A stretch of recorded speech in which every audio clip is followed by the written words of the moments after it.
বাগেরহাটের মোল্লারহাট উপজেলার অভ্যন্তরীণ বোরো সংগ্রহ ২০২৫ এবং ২৬ মৌসুমে ধান চাল সংগ্রহের কার্যক্রম শুরু হয়েছে। তবে কার্যক্রমের শুরুতে নির্ধারিত পরিমাপের চেয়ে অতিরিক্ত ধান নেওয়ার অভিযোগ উঠেছে।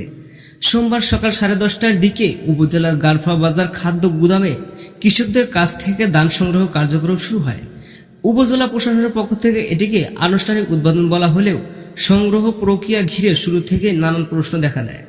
সরকারি নির্দেশনা অনুযায়ী কৃষকদের কাছ থেকে প্রতি কেজি ধান ৩৬ টাকা দরের প্রতি বস্তায় ৪০ কেজি করে ধান সংগ্রহ করার কথা, কিন্তু সরজমিনে দেখা যায় গুদামে কর্মকর্তা লেবার প্রতি বস্তায় ৪২ কেজি করে ধান পরিমাপ করেছেন।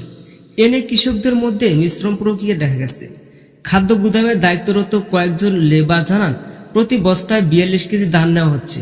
লেবার সর্দার ফুরকান বলেন, এই ধান গুদামে ৮ মাস থাকবে, ওর সময় ওজন কমবে, সেই জন্যই ১ কেজি বেশি। আর যদি ৪৬ কেজি দিতে চায় তাহলে কৃষকদের ধান ফেরত পাঠানো হয়। পরে এ বিষয়ে জানতে চাইলে ওসি এলএসডি ইব্রাহিম হোসেন বলেন, সরকারি বস্তার ওজন ৭০০ থেকে ৭৭৫ গ্রাম হওয়া প্রতি বস্তায় ৪১ কেজি ধান নেওয়া হচ্ছে।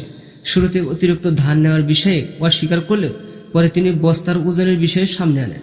ধান বিক্রি করতে আসা এক কৃষক সরকারিভাবে ধান দিতে পারাটাই বড় বিষয়, সুযোগ পাওয়া কঠিন। বাইরের বাজারের চেয়ে সরকারি বেশি দামে ধান নিচ্ছে, তবে নির্ধারিত ওজনের চেয়ে বেশি নেওয়া ঠিক না। উপজেলা খাদ্য নিয়ন্ত্রণ মোহাম্মদ শফিকুল ইসলাম জানান, উপজেলা নির্বাহী কর্মকর্তাকে বিষয়টি অবহিত করার পর তিনি খাদ্য গুদামে গিয়ে কর্মকর্তাদের কাছ থেকে ধান চাল সংগ্রহ কার্যক্রম আনুষ্ঠানিক উদ্বোধন হলে সাংবাদিকদের জানানো হতো বলেও তিনি উল্লেখ করেন। এ বিষয়ে উপজেলা নির্বাহী কর্মকর্তা সুমনা আইরিন বলেন, নির্ধারিত পরিমাপের বেশি নেওয়ার সুযোগ নেই, বিষয়টি খতিয়ে দেখা হবে।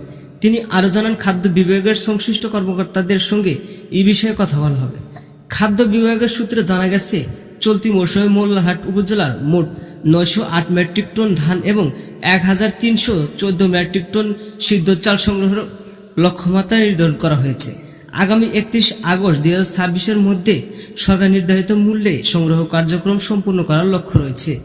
এদিকে সচেতন মহলের কয়েকজন অভিযোগ, আনুষ্ঠানিকতার আড়ালে ধান চাল সংগ্রহ সিন্ডিকেট সক্রিয় থাকতে পারে। তাদের দাবি, প্রকৃত কৃষকদের পরিবর্তে অন্যান্যদের মাধ্যমে ধান সরবরাহের সুযোগ তৈরি হলেও সাধারণ কৃষক বঞ্চিত হওয়ার আশঙ্কা রয়েছে। মোল্লারহাট থেকে আল হাফিজের পাঠানো তথ্যচিত্রে desk report, SD television, Osman Gani.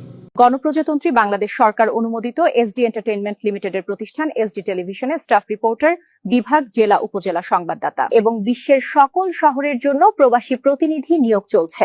যোগাযোগ করুন আমাদের সাথে।